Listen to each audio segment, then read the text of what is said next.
So in this lesson, we are able to, let's say, first, of course, tell you about your personality. Now, can you tell me about your personality? What do you think?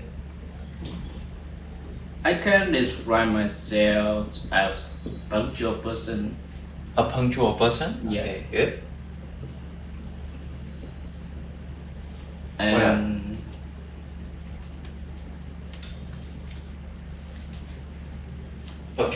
Careful. maybe careful and details person. Mm-hmm. There's a blue marker, right? Okay, careful person.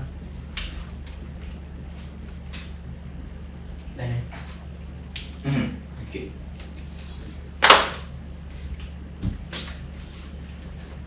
Give me a little bit more. I think we have a lot of drill to describe us.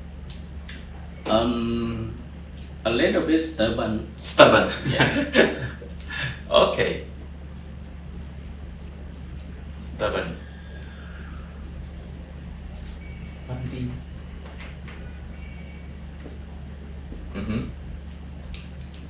Friendly. Friendly. Yeah, Yeah. we have a lot. Friendly. Okay. So later on we will describe yourself a little bit more. So now, by the way, also in this lesson you are able to describe a person that you admire.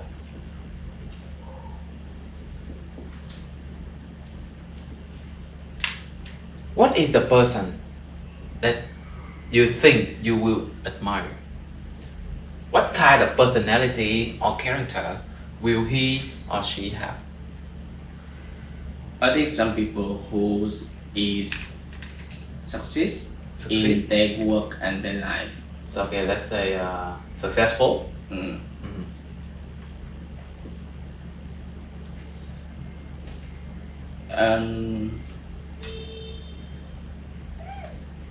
Another kind of person who is always want to express their emotion, their inspire to people, So they want to express. like influencer. Okay. So let's say they have emotional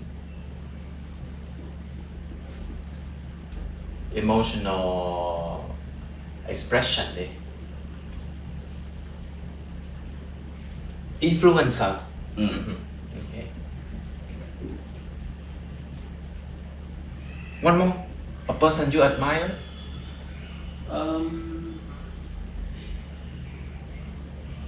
Is there any real person that you admire in your life? Actually, I don't have too much person that I admire, but except some of my relatives, like close relative, as for example my mom, my mother. Yeah, sure. But actually, I don't want to tell more about them. Just I want to maybe in part two I'll tell a person like who is like external my relationship. Okay. So like think out of the box. Yeah, think out of the box. Okay. Alright. So later on you will see there's a many things we could describe. Now the first thing first, the vocabulary.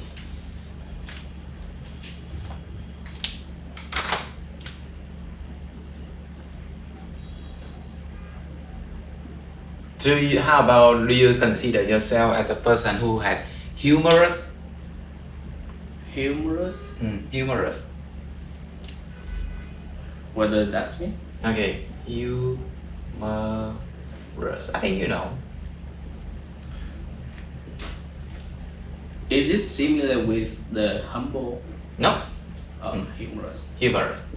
Funny. A funny guy, humorous. Yeah. So in IELTS, instead of saying only humorous, we can say a great sense of something. So for example, I admire the people who has a great sense of humor. Hài hước, vui tính. Also, there's an idiom is a person, the life and the soul of the party. Life and soul of the party. What is the person who is the life and the soul of the party? What do you think? What does it mean? I think one of my co-worker. Yeah, because I sometimes, not sometimes, usually when he join any party, like then I saw him completely 100% immerse himself in the party. Into the party. Yeah, okay. Yeah. So he's like the life and soul of the party. Like the center of the party. Yeah. Yeah, he talks a lot, he shares a lot, humorous.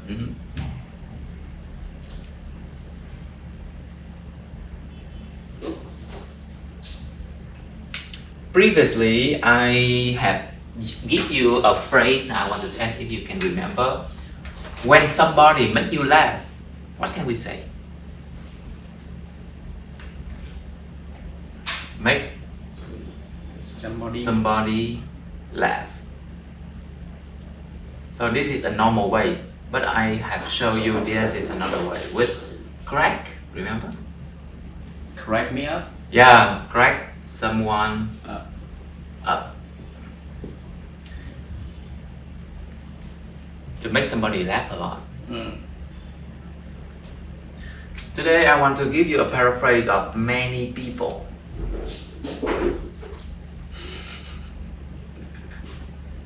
So instead of saying many people, can you give me another way you can say with? Crowded. Crowded, okay. Yeah. A crowd. A lot of people. A lot of people. Alright, so now today I give you a wide ring. Yeah. A wide, no, not just a wide ring, but wide circle. For a group, right? A wide circle of.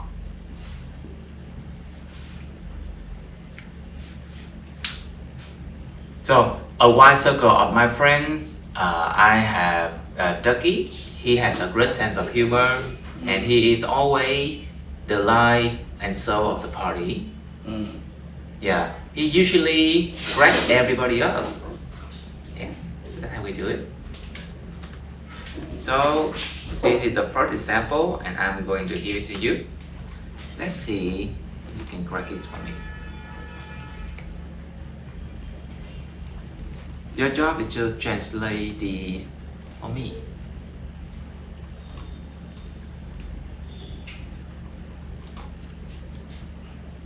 Okay, I'm going to show it to you.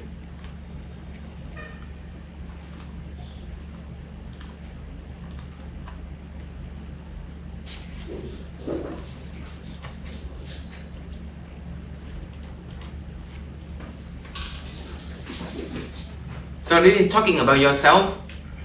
Yeah. The first sentence, please. But like this. Yeah. Example. Just like that. Oh. Alright, so let me give you around 1 to 2 minutes. Okay. Look through. Use the vocabulary for the first example.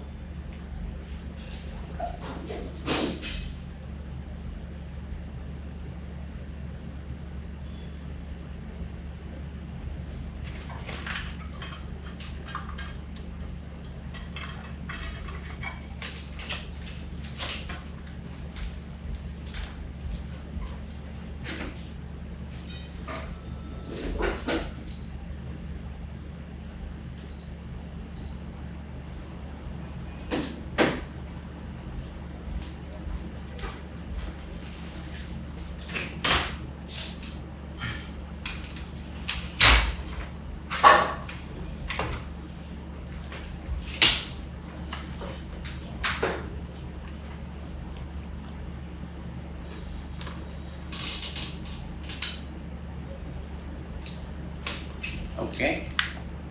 Alright, tell me. Oh, I can describe myself as a humorous Did you use person. this one? Yeah, I can describe myself as a great sense of. So if you use of, that would be not humorous anymore, right? It is humor. I can describe myself as a great sense of humor. As always, the life and soul of the party. Good.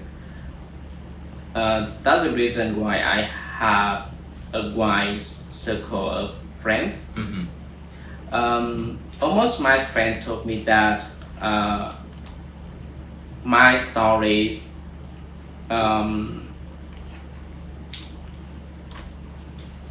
my funny stories correct them up Easily. correct them up easily. Yeah. It can easily crack them up or crack them up easily. Okay. It's quite close to. Alright. So now let's see what they say in the first one.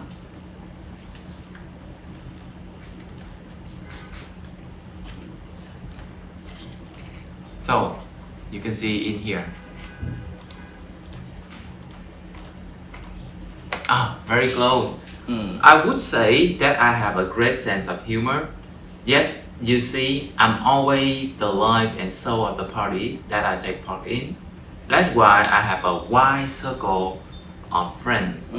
Most of my friends told me that my jokes, những câu chuyện cười, my jokes and funny stories could easily break them up. Okay, you can try. I would say that I have great sense of humor. You see, I'm always life and source of the party that I take part in. That's why I have a wide circle of friends. One of my friends told me that my jokes and funny stories could easily crack them up. Okay, well done. So, if you want to say about a drill, you want to describe as a humorous here. Okay. Để vậy thì anh sẽ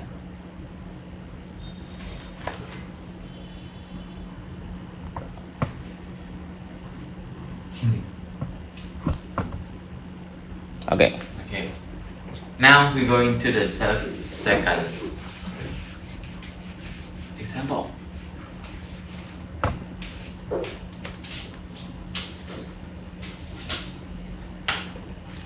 So, who are you as an introvert or extrovert?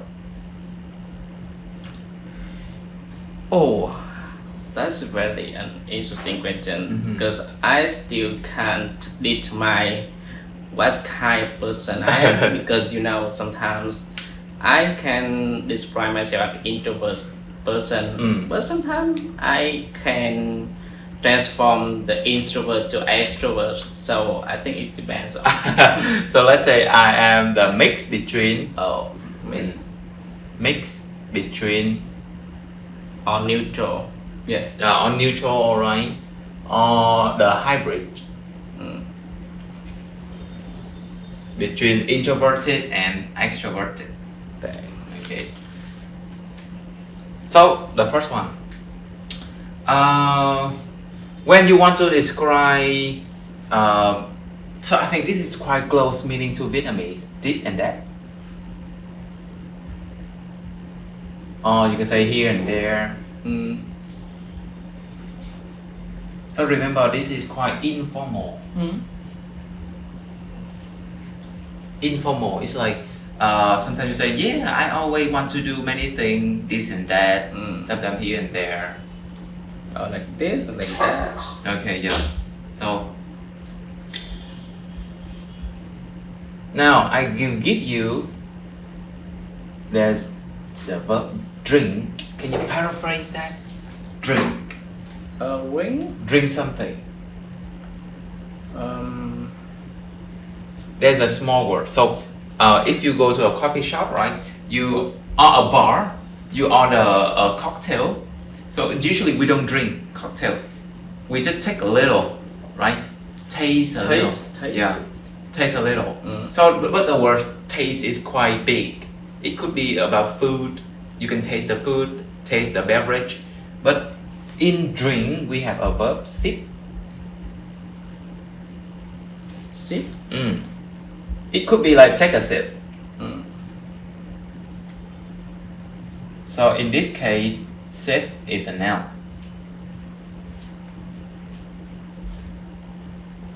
Take a sip. So like nhâm nhi in Vietnamese. But remember, sip only used for Drink. yeah, for the liquid. Blah blah blah. Have you ever immersed yourself into a conversation with your friend, with your close relationship? Definitely, I have, especially into a topic which is the topic that I like and I care about it. Yeah. Especially, for example, when any stuff that I'm curious in, if I met somebody who is expert in this stuff, then like I really immerse myself into conversation between me and my friend. Yes, that's it. So when you have that occasion, you can say I dip myself. I take a dip in conversation with somebody.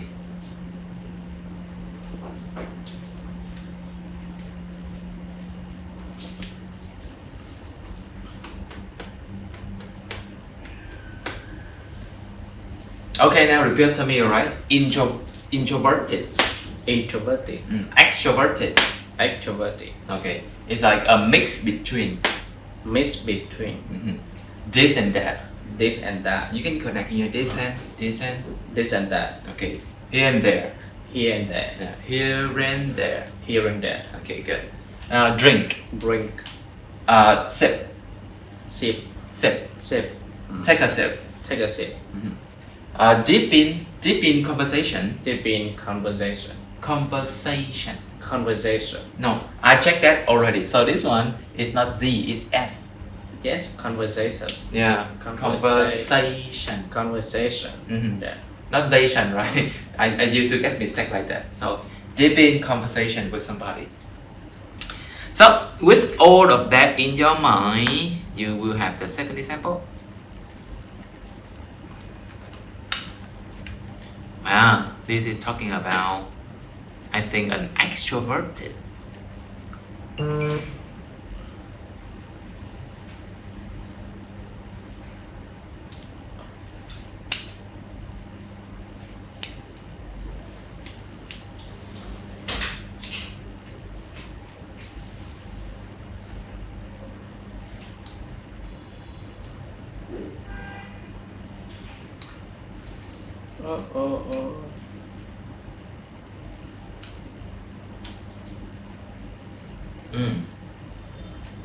Chà, tôi là một người hướng ngoại, tôi thích đi chơi.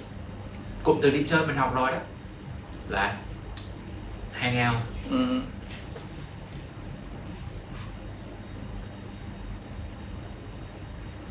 Hoặc ví dụ mình nói rộng hơn là go with được không? Nếu mà go with thì hang out sẽ hay hơn chứ. Hang out nó cấp cao hơn. Thì go thì nó mới là level A1 này. Hang out nó B1.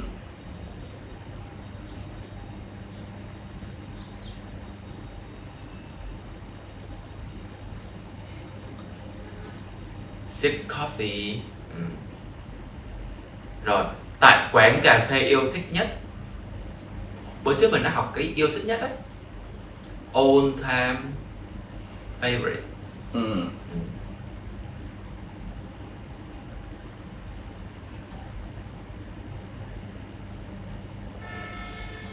Okay. Alright. Well, I'm a extroverted person. I like hang out with other people and catch up with them about the different things. That's why my friend and I often spend every night to take a sip coffee at the old time favorite coffee shop and immerse and deep in conversation together with them. Okay. Oh, be careful with take a sip. So if you use take a sip, this sip is a noun. Maybe take a sip Coffee. a coffee Take a sip of something. Okay. of a cup of coffee. Right. And if you use we sip coffee, that's it. So in this example, it's gonna be, well, I'm kind of a person who is extroverted. So if you say extrovert person, there are two kinds. Okay, I'm sending this to you.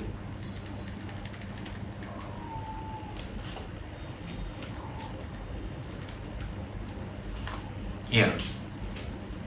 So in your talk, you use extroverted person. It's not correct. Yeah. The correct way is extrovert person. So if you want to use this one, use like this. Well, I'm kind of a person who is extroverted. I prefer to hang out with others and chit chat with them. We will also learn about one term about chit chat previously. Remember? Yeah, I remember. Idle. Yeah. Idle chit chat. Yeah. Chit chat with them about this and that, about different things. That's why my friends and I usually spend every evening sipping a cup of coffee at our own time favorite coffee shop and being deep in conversation with one another. Sipping. Why they use sipping but not sip?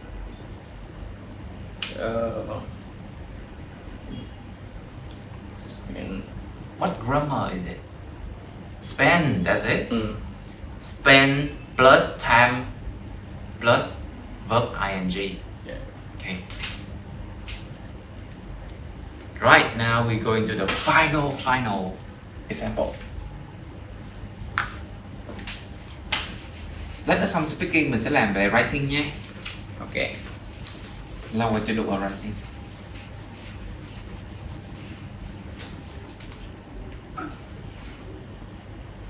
Nãy giờ mình đã nói về rất là nhiều về việc một người hài hước, một người hướng ngoại. Thế thì bây giờ nếu mà một người hướng nội thì sẽ như thế nào? Bây giờ thì làm ngược lại xíu nhé. Bây giờ em cho những cái từ này theo anh thì sẽ dùng từ gì để miêu tả nhé? Một người khó gần. Khó gần đó.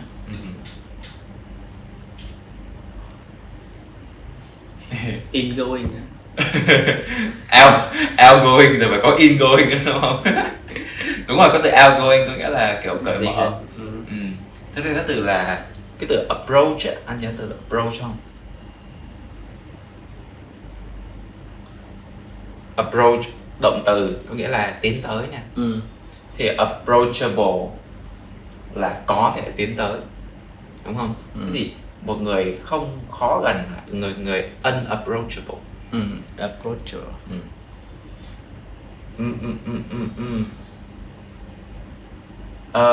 Kết bạn chắc dễ rồi. Nếu mà nói kết bạn thì anh sẽ nói là sao? Một cụm. Make friend. Đúng rồi, make friend with. Dễ. Cái này anh hay dùng này. Chìm đắm vào cái gì đó.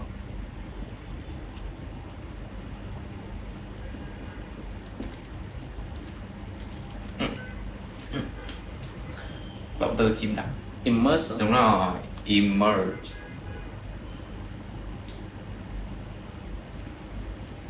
Oh sorry, gọi RSE. Vậy là immerse. Và cấu trúc của nó nhớ luôn nhé. Immerse myself With. No, in. In something. Đúng rồi, in doing something hoặc là in something.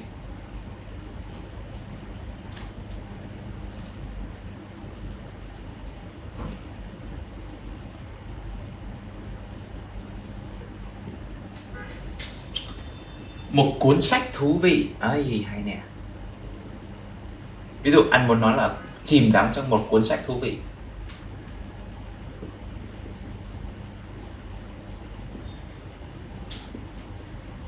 Immerse myself in interesting book. An interesting book. Uninteresting. Đúng rồi, nếu mà ở level basic chúng ta sẽ nói như vậy. Nhưng mà có một cái cụm idiom, không phải idiom nữa, một cụm slang thôi. Nếu mà một cuốn sách rất là hay, anh sẽ dùng là a page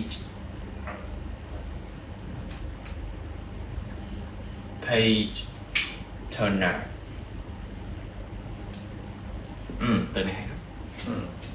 A page turner, một cuốn sách thú vị. Chúng ta có động từ tham gia là gì nhỉ?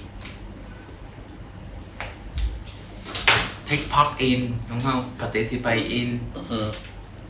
Rồi, nhưng mà từ này anh rất hay dùng trong công việc của anh này. Enroll. No.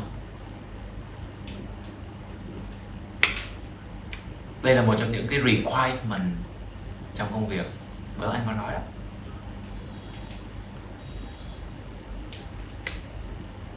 Không phải là enroll. Không phải enroll là học. Tới đây là biết rồi nè. In. Quen không? Không. Engage. Engage. Tương tác đó. Đúng rồi, engage, tham gia tương tác cái gì đó. Vậy thì nhắc lại cái grammar của nó là engage đi với giới từ gì? In and on. In. Đúng rồi, engage in. Cũng giống như thằng trên nhé, engage in something hoặc là doing something.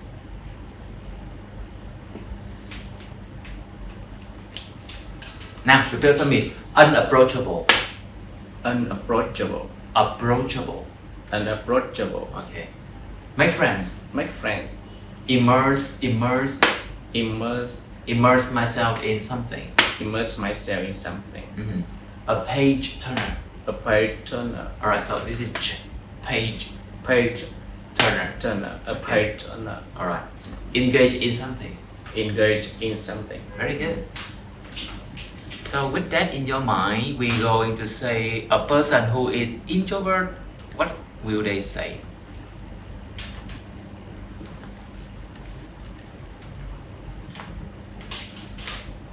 Here we go.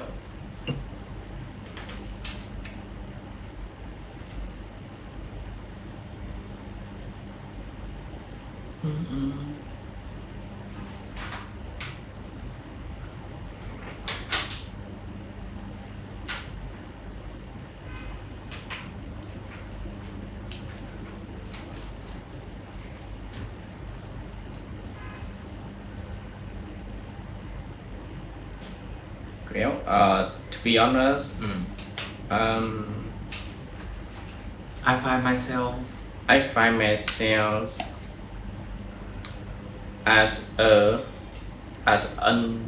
unapproachable person, because I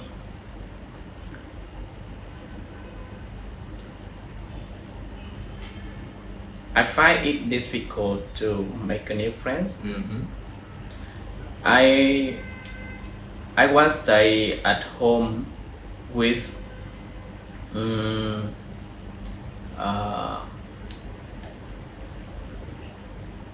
I want to immerse myself. I want to immerse myself in a page turner rather than hang out and engaging Outdoor activity. That's it why I have I only have a few friends. Yes. Who who have the same. who have the same the reading book happy with me. Yeah, reading hobby Reading happy with me. with me. Okay. Now one more time. This time you know how to say it. This time more fluently for me. Well, to be honest, I find myself as an approachable person. Unapproachable. person. It is difficult for me to make a new friends. I immerse myself in books rather than hang out and engaging in the outdoor activities. That is why I only have a few friends A few friends. who have the same reading hobby with me. Yes, well done. Very close to the meaning. So instead of saying to be honest, you can say honestly speaking. Honestly speaking, I find myself rather unapproachable as it's very difficult for me to make new friends. I would prefer to stay at home and immerse myself in a real page turner rather than to go out and engage in an outdoor activity. That's why I just have a few friends who share the same interest in reading books. Would you think you are an unapproachable person?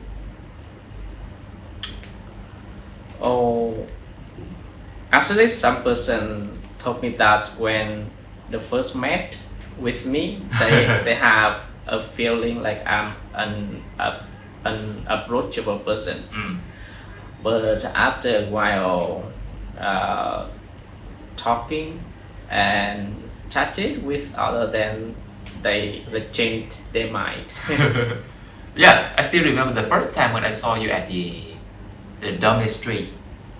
I remember that was after that holiday. You came back to the dorm quite late. So at that time, I already make friends with all of the roommates.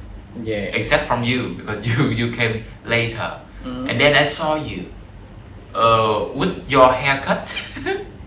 With it the same haircut like this. Short hair, right? Yeah. I thought you was really an unapproachable person and difficult to make friends with. You also raising beard like this at that time. Yeah. So it seems like you are quite a strict person. So there are two following questions now. At the first time when you didn't learn about the vocabulary, I thought it is difficult to describe yourself. Now how would you describe yourself now? Using the new vocabulary. Yeah. Well, to describe myself, I find myself as an extrovert person. For example, I am the guy who is easy outgoing with someone. Besides, I really immerse myself in the topic that I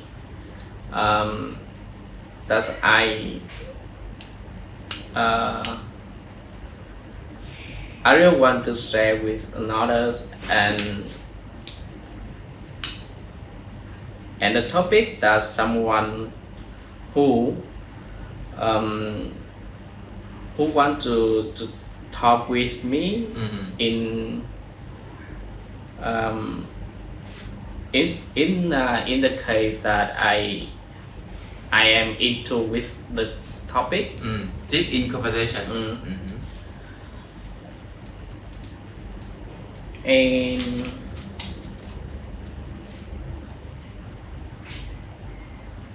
Are you similar to your parents, your brother or sister? I think maybe 50%. 50%. Yeah, of my personality is similar with my Your mom? my father. Your father. So, in what kind of 50%? Like outgoing like him? The first is about the appearance.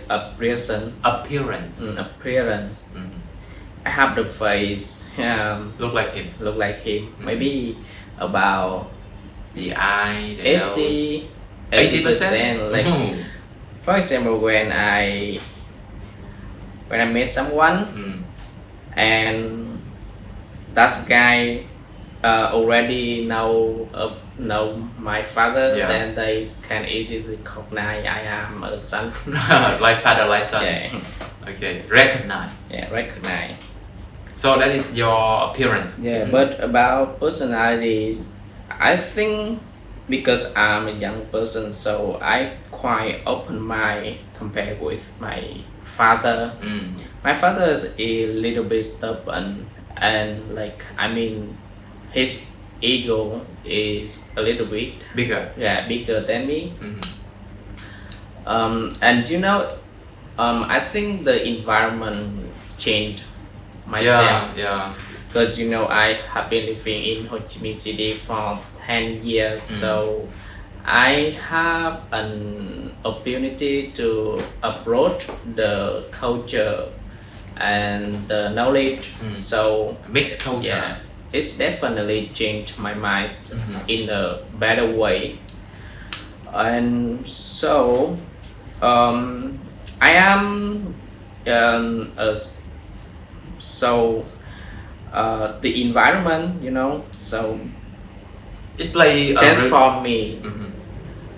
from from introvert person Mm. to extrovert person. Mm. Like I don't scare to stand out front of crowded people, and you know I know how it's important of the relationship, so I can easy to make new friends. Mhm. I mean outgoing person. Okay. So like now you become a hybrid. You Yeah. become quite mixed between introvert in the past Yeah, and modern extrovert in Ho Chi Minh City. because you know when we are getting older, so I think we really want to live in a peace place. A peaceful place. Yeah, peaceful place, and don't want to engage in too much into something. Oh, okay. So that doesn't that mean you are going back to introvert? Yeah, I think so. I think it's like a circle, Circle of life. yeah, circle of life, and I think it's a work well. I work well with you. Yeah. Mhm. I don't want to like to force myself into something Mhm. as long as it's better and it's make me feel comfortable, and it depends on where I am now. Mhm. And you know it's depend on the purposes of the things. I mean, if you are an introvert person, you're going to work, but you cannot keep the same personality into work as an introvert person. You need to communicate a lot and yeah. need to engage with Your team member. with team, and like that's it why I talk with you that I'm a little mix between introvert and extrovert. Yeah. Like we have to adjust. Adjust and flexible Be flexible. personality in the situation. Okay. All right. Good. That is a really long talk. A little bit feedback for you. So, in the long syllable word like personality, situation, unapproachable, every syllable must be pronounced. Situation. Situation. Unapproachable. Unapproachable. Okay. Right. We're done. Your homework. to make a video clip?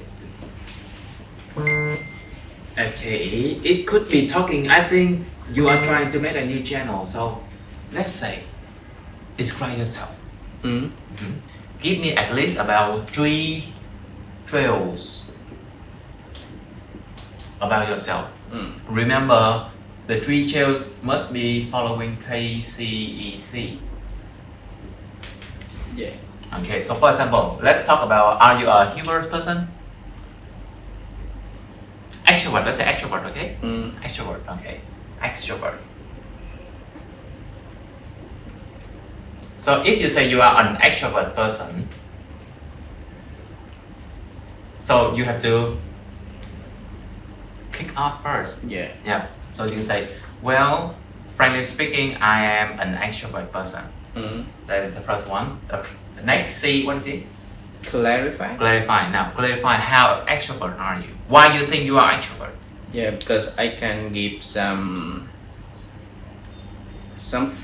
make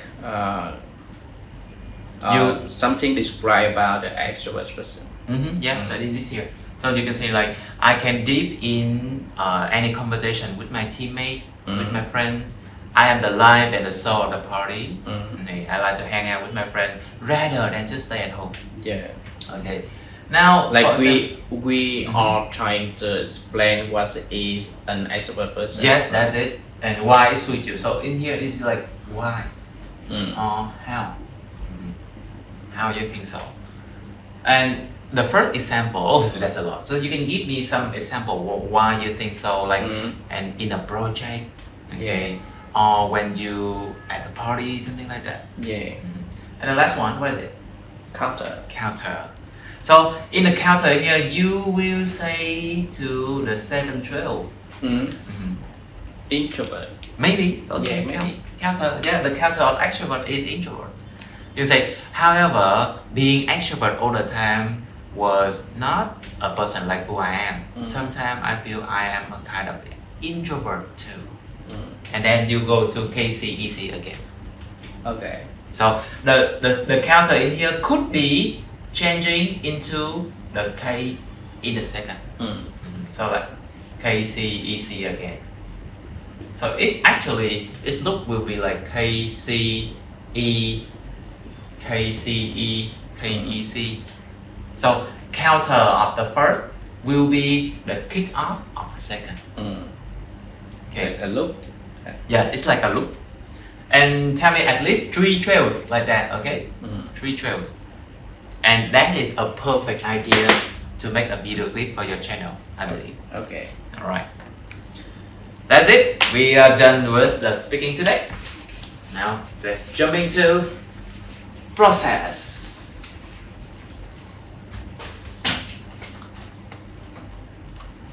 I remember I gave you one homework.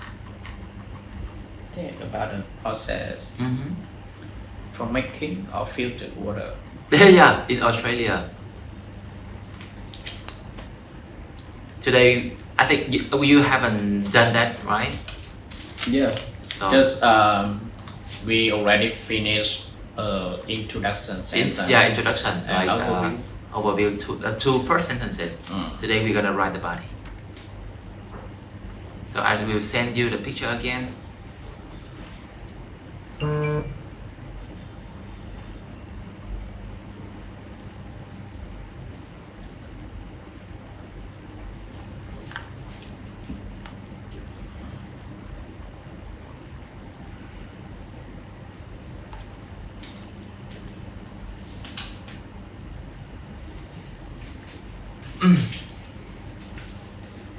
Rồi, ở với là process á, chúng ta sẽ có 2 dạng. Thường nó sẽ có chia ra 2 dạng process cho anh. Thứ nhất là dạng circular process và dạng thứ hai là linear process. Thế thì mình xác định cái bài mà em mới gửi đó nó là circular hay là linear? Circular, yeah. Circle. Đúng rồi, là nó cứ tiếp diễn quay ngược lại. Còn linear á, là ví dụ như nó đang đi theo hướng này thì bây giờ nó lại tách ra hai hướng khác, rồi sau đó nó lại nói, thì đây gọi là linear. Rồi với dạng circular, đây là một quá trình khép kín. Vậy thì nhớ ở phần bài này, khi mình sẽ miêu tả từ bước đầu, mình sẽ phải kiếm được cái bước đầu tiên của nó là bước nào để mình bắt đầu. Chưa? Và chắc chắn phải có những cái từ nối như là firstly, và cái này thì dễ rồi nè. Thường thì anh sẽ dùng từ gì? Begin with. To begin with, to start with, thirdly, secondly, vân vân. Rồi ví dụ những câu sau đó đi, thì ví dụ bước tiếp theo thì anh sẽ dùng là gì? Following That. Okay. The next stage. In the next stage, hoặc là dùng cái cụm này hay này. Once, một khi cái bước đó xong rồi đó, thì the be start, hoặc là take in. Chỗ này mình sẽ nói tay. Once I finish, the be take in. Right.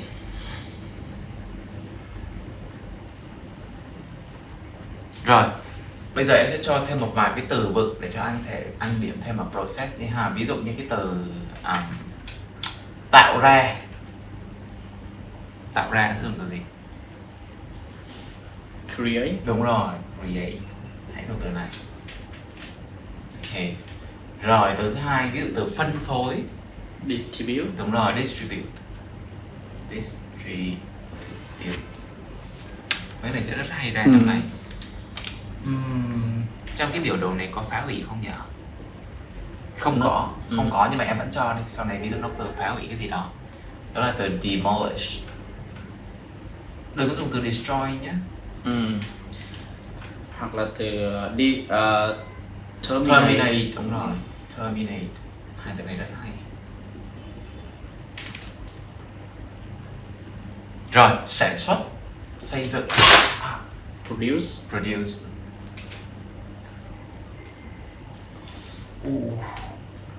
And rồi, từ này hay này, xây dựng, erected.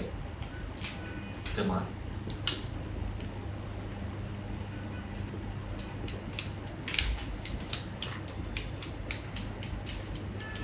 Rồi, quy hoạch. Hơi mới nhé, vừa mới mà vừa cũ. Redevelop. Quy hoạch.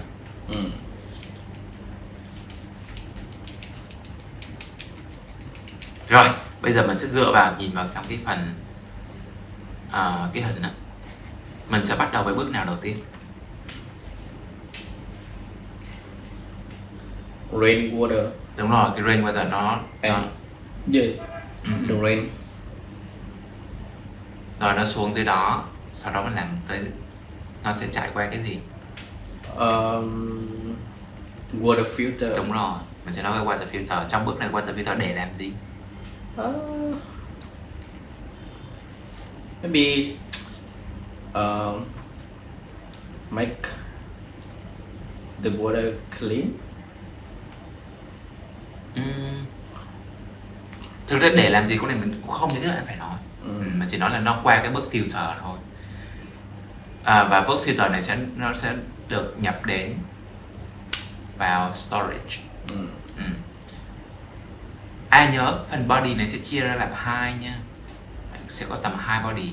Nhưng mà anh nghĩ mình cũng nên mỗi chức năng mình nên ghi một câu để như kiểu là câu summary của chức năng để mình hiểu được cái người ta nhìn vào người ta hiểu được cái đúng rồi, ok. Vậy thì chứ mình đâu có thể làm mà kiểu robot nói từng giai đoạn như vậy được. Được, đó là được, nhưng mà hơi khó đó nha, bởi vì cái phần chức năng này là anh sẽ tự cho cái opinion của mình vào. Đúng rồi. Phải chọn một xíu. Nói chung là đừng có detail quá mà chỉ kiểu là đúng rồi. Cái này chắc là phụ thuộc vào kiến thức. Đúng rồi, này kiến thức nhiều. Nếu mà đưa opinion nó là vừa điểm lợi mà vừa điểm hại. Nó giúp cái bài của anh hay hơn. Tuy nhiên là phải đưa đúng.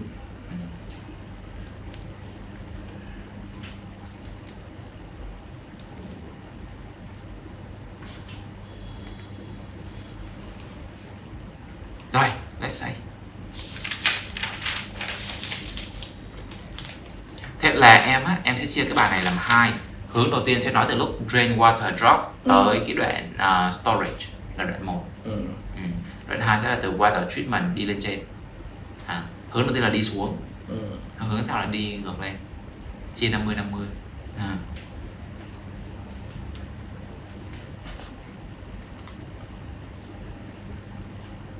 Bây giờ mình viết cho em đoạn 1 trước đi. Đoạn 1 là cái đoạn từ đầu xuống dưới trước đi ha.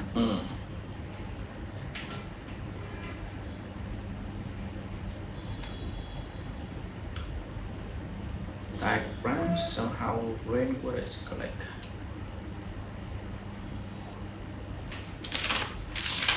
Với phần này chỉ cần 3 câu.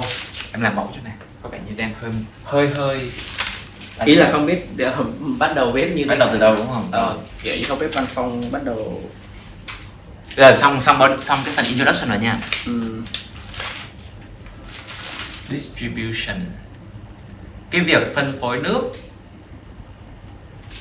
Cái việc phân phối nước mưa sẽ bắt đầu với, cho em có bằng tiếng Việt nhé. Việc phân phối nước mưa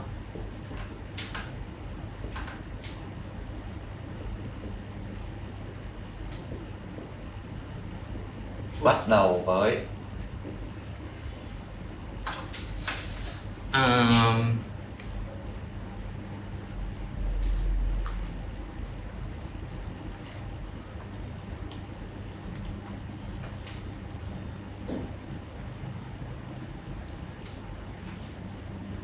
ok, bắt đầu với việc thu hoạch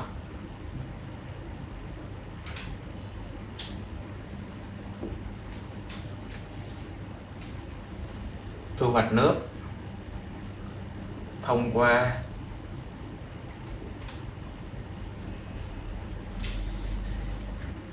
qua máng xối và cống.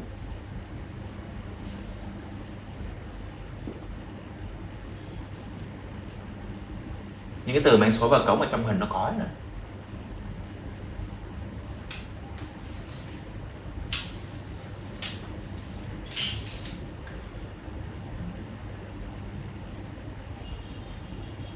Gắn tại nhẹ. Đó, câu đầu tiên đó.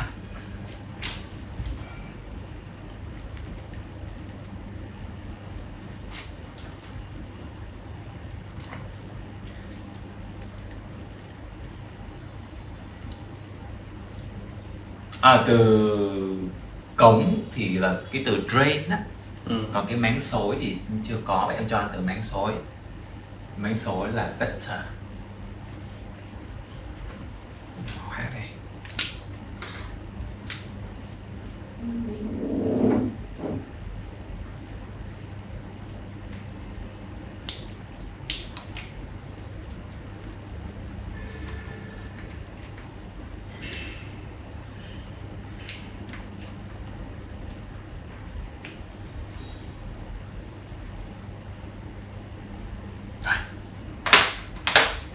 Phương pháp câu này sẽ nhiều lắm, tự dễ nhưng mình sẽ hơi nhiều.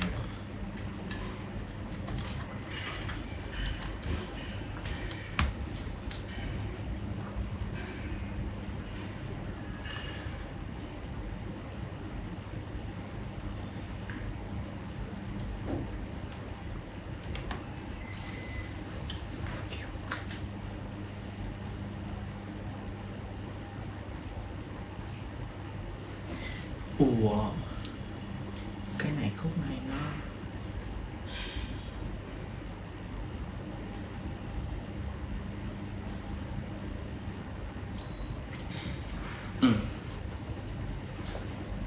thì anh nghĩ là the water distribution begins with collecting the water. Đúng rồi. Nhưng mà đang muốn từ phrasal collecting, nhưng mà sợ nó sai nghĩa. Ví dụ dùng từ accumulating được không? Chịu được. Accumulating bằng tích lũy. Nhưng mà không biết lúc này nó đâu tích lũy đâu ta. Thấy nó đi thẳng xuống. cũng phải paraphrase với từ collect bằng từ accumulate được từ hay. Hoặc là store up. Store up thì tí nữa nó sẽ bị lặp từ cái từ storage ở dưới. Store up dùng cho từ storage dưới cũng được. Cái collection cũng được, collecting, collection. By gutter and drain. Gutter and Gutter. drain. Mà gắn tại nhà. Which. Đúng rồi. Đáng lẽ đây, cái này thì em sẽ giới thiệu cái phần ngữ pháp đó nha. Gutter and drain nha. Drains mà được gắn tại nhà. Which are gắn thực ra là attached, pha đính kèm mà nhớ không? At home. Attached between two houses. Rồi, nhưng mà cái ngữ pháp này thì mình nâng cấp lên nhiều điểm hơn, là rút gọn mật để quan hệ. Mình trong rút gọn mật để quan hệ mình sẽ bỏ cái đại từ quan hệ đi. Anh sẽ xét cho cái câu này nếu là chủ động hay bị động. Cái vé đằng sau này là chủ động hay bị động này? Bị động ấy. Đúng rồi, nếu là bị động thì anh bỏ luôn thằng này đi. Cái động từ đó mình dùng verb 3, verb ed nối vào. Vậy là xong rồi đó. Vậy là the drains attached to houses. Nếu là chủ động thì là cái động từ đó đổi thành verb in. Attaching. Đúng rồi, attaching to. Nhưng mà attaching thì sai. Giả dụ thôi nhé. Rồi, đầu xuôi đuôi lọt, em cho câu đầu rồi đó. Câu sau tiếp theo sẽ như thế nào?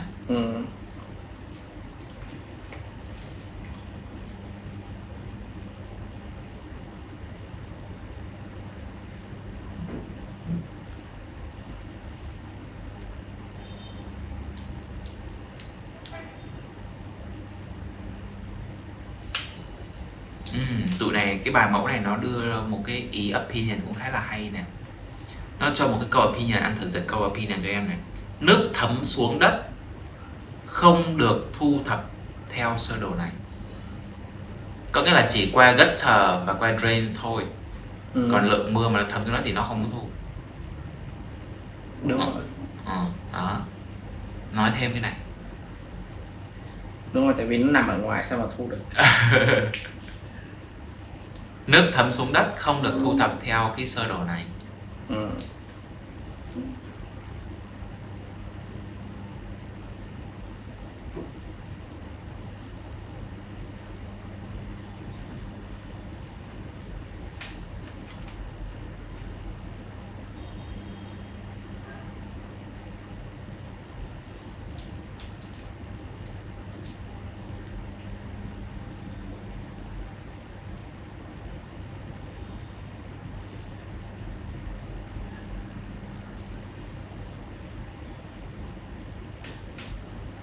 Rồi sau đó làm sao? Cái nước thoát nước đó, cái thoát nước đó được mang tới một hệ thống ống và bộ lọc. Và sau đó là bể chứa. Gộp vào hai cái vào luôn.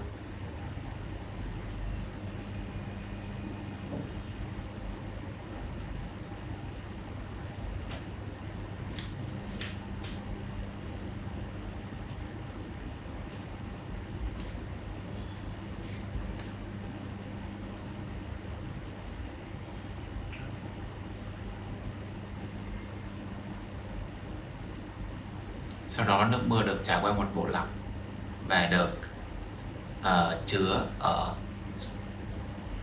trong trường hợp này nó ghi storage, anh có thể đổi là cái tank cũng được. Cái tank là cái bồn chứa. Storage tank.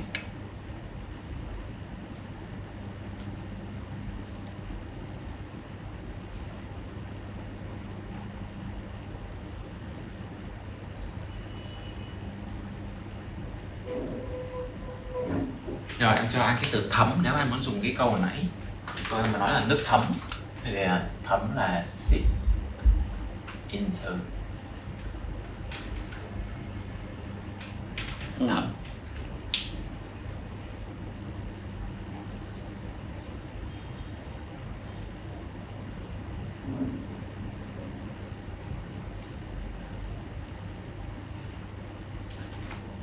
Câu tiếp theo vậy đó. Following that, there is a process called water filter. The water will be filtered via the filter system and bring to the tank. Ok, 2 điểm. Thứ nhất, anh có thể đổi cho em. Câu đầu tiên á, mình không nên có ghi là there's a There's là gì? There's process. There's a process. Skip cái đoạn đó. Không nên dùng câu there ở trong mở bài. Trong câu mở thì nó sẽ bị mất điểm. Rồi paraphrase từ bring. Carried. Carry này.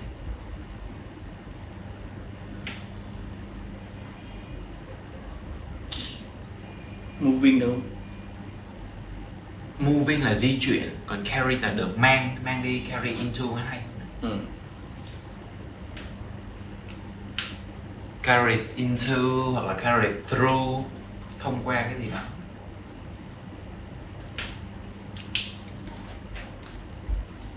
Vậy hai cái này chỉ trong một câu thôi. Đúng rồi, một câu. Nào, thử lại coi. Following that, the water will be filtered via the filter system and carry into the tank. Đúng rồi. And then nếu mà nói tank thì có thể là and then store up into a tank. And store up đi. And store up đi hay hơn. Tại vì em đang cần cái đoạn chữ filter, anh dùng hai filter, hai chữ filter nó bị lặp. The water is có thể dùng system of pie này cho hay là. Chắc là will be được xử lý đi, will be processed đi. Via the filter system, vậy chắc ok hơn. The filter system đó, thì anh nói là the system of pie. Tại vì mình cũng đâu biết chắc chắn nó là system của mẹ gì đâu. Rồi, vậy là xong đoạn 1. Đọc lại cho em đoạn 1 từ đầu này. The water distribution begin with accumulating the water by gutter and drain attached into houses. Attached to houses. Following that, the water will be processed via the filter system of pipe and carry into the tank. And carry then store up into a tank. And store up into the tank. Ok. Rồi, chấm xuống hàng. Sang đoạn 2 nhé. Bây giờ mình sẽ nói tiếp. Phải bắt đầu từ đâu? From the storage tank. Đấy, đoạn sau ghi tiếp.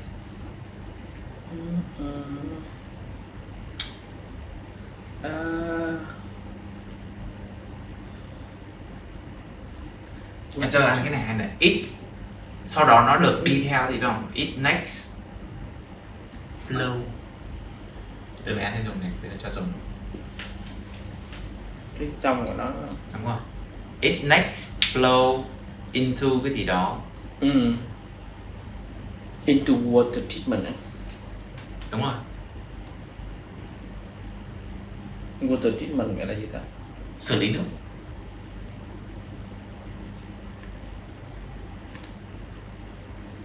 Hoặc là dùng câu bị động cho hay. Chưa? From the storage tank, the water will be treated through series of pipe. Cũng có cái mũi tên đó, mũi tên nó đi qua cái ống nước kìa. Series of pipe and bằng sự by chemical kìa, bằng chất hóa học đó. Em nghĩ câu đấy dùng câu bị động cho nó hay.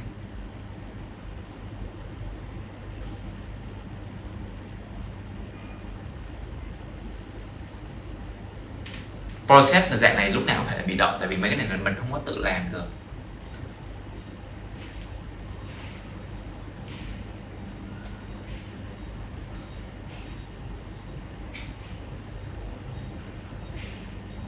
Through gì? Đây là will be treated. Will be treated, đúng rồi. will be treated through series. Nãy mình dùng system rồi, bây giờ mình dùng series đi. Five. Bài. Cho từ này nè, whereas, nơi mà đó. Whereas.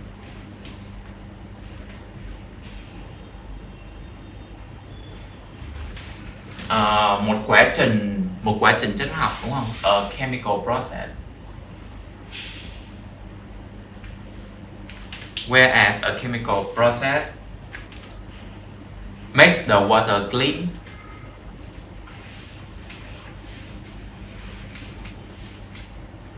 Không, đừng chắc nói make water clean.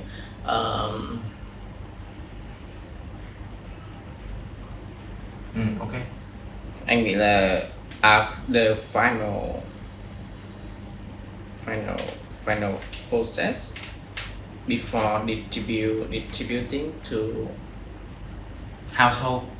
Chưa, nhưng mà mình đang nói là cái đoạn này là nước được xử lý bởi chấm học chưa xong. Whereas a chemical process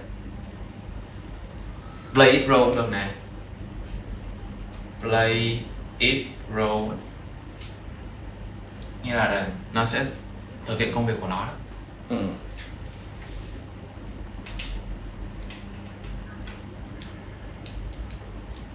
Hoặc là to ensure được không? To ensure the water quality. The water quality.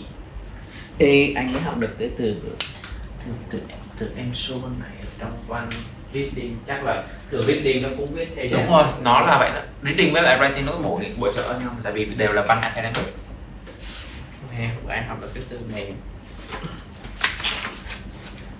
Ủa?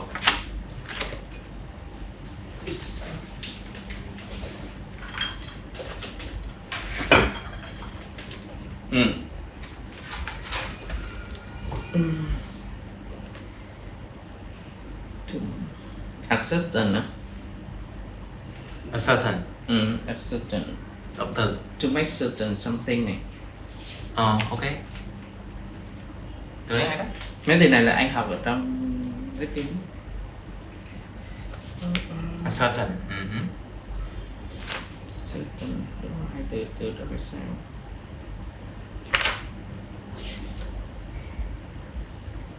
Thì ascertain. To make certain something, to make sure. Thử search lại để các bạn.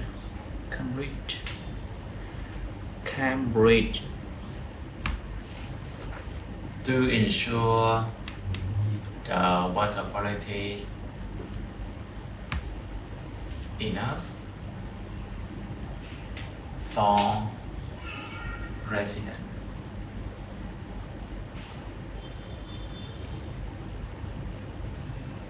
To consume.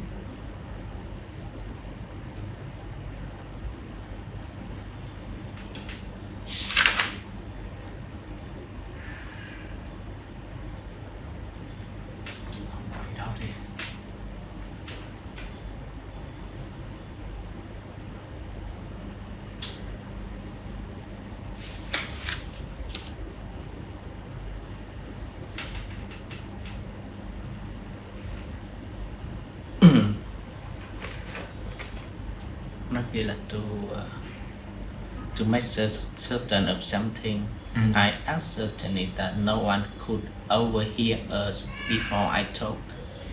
Nhưng mà thấy hơi informal. Nó đưa một cái ví dụ là tôi chắc chắn rằng là không có một người nào nghe thấy chúng ta. Before. Nó ý nói là tôi chắc chắn rằng là không có ai mà biết được cái chuyện này trước khi mà tôi nói cho cái thằng kia nó biết. Giống như kiểu là anh nói với em ở cái chắc chắn luôn, tại vì tôi đã nói với ai đâu. Rồi. Từ ensure này được rồi, nên từ ensure này. Where a chemical process plays its role to ensure the quality for resident to consume. Bây giờ nói nước nó bơm ngược lên này.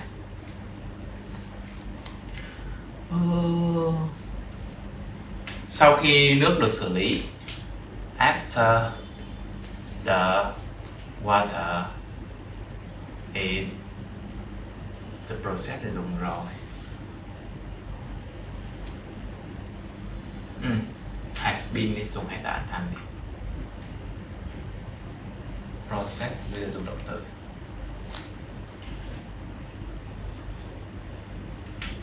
Sau khi nước được xử lý nè, nó sẽ được bơm ngược lên. It is pump, bơm này, back.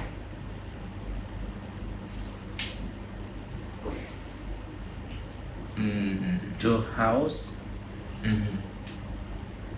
To household. Mày đâu ra vậy? Cái con này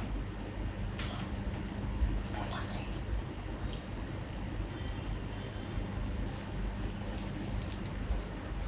okay, and ready to be used. Một câu. Có lặp lại không ta? Nước này dùng xong lặp lại không vậy? Má ơi. Giờ đợi nó tè ra. Má. Nè thấy nó vẽ không? Nè nó lọc tiếp này, thấy cái đường đèn nữa không? Nó ra nó lọc tiếp kìa. Thấy không? Nó hai cái đầu vô nha. Một đầu là từ rain water này. Chắc cái biểu tượng này cũng là từ rain water từ nhà khác chứ không phải là nó dùng xong đâu. Thì là nhà nào cũng có. Đúng rồi, đó là rain water đó bạn. Bây giờ nó xài hoài không hết luôn đấy. Xong bữa nào ghi câu thêm cái gì ta? Sao nước này lại được sử dụng lại nữa? Recycle. And the process begin again. The water will be recycling. Recycle. Để nó nôn ra. Ok. Bài này dễ, chứ gì khó nhiều.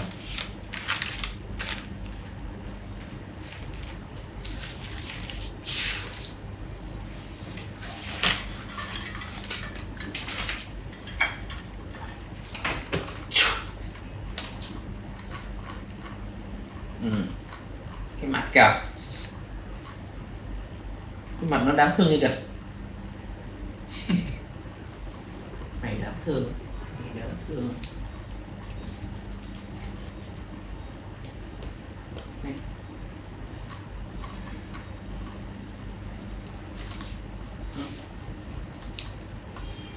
Rồi, về nhà anh viết cho em hoàn chỉnh bài này nhé. Và em gửi cho anh bài thứ hai luôn. Nhìn sơ cái đề bài thứ hai này. The process below show the life cycle of species of large fish called the salmon.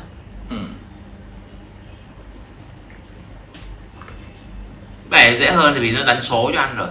Anh có thể nói được rồi. Đây là circle này. Đúng rồi, đây là dạng circle luôn, circular đó. Mình sẽ đi từ bước 1 đúng không? Từ được gọi là fry đó. Fry. Nó rất là nhỏ. Sau đó là tới lower river 4 năm. Sẽ tới bước thứ hai là small. Cái tên gọi của nó đó. Rồi sau đó Adults. nó sẽ dành thời gian ở đâu, open sea trong vòng bao lâu đó, trước khi nó tới bước thứ ba trở thành adult salmon, có độ dài từ 70 đến 76 nè. Xong nó lại đẻ tiếp này. Đúng rồi, và cuối cùng nó sẽ là tới vùng upper river, thượng nguồn. Nó sẽ đẻ trứng ở đâu? Đẻ trứng ở dưới những cái small stone, dưới những cái reeds.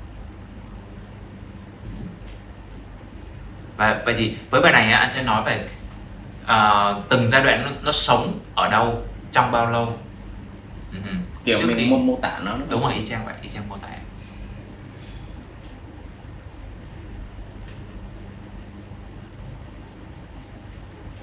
Mày chơi chung với con Miu hoài rồi xong bắt đầu nhìn giống con Miu rồi đó.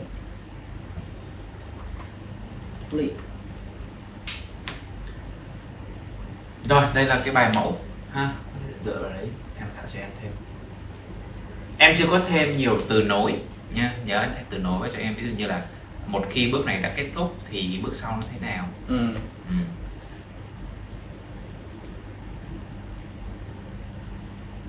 Nhớ part 1 này không cần câu kết, viết tới đây là xong rồi. Ready to be used là xong.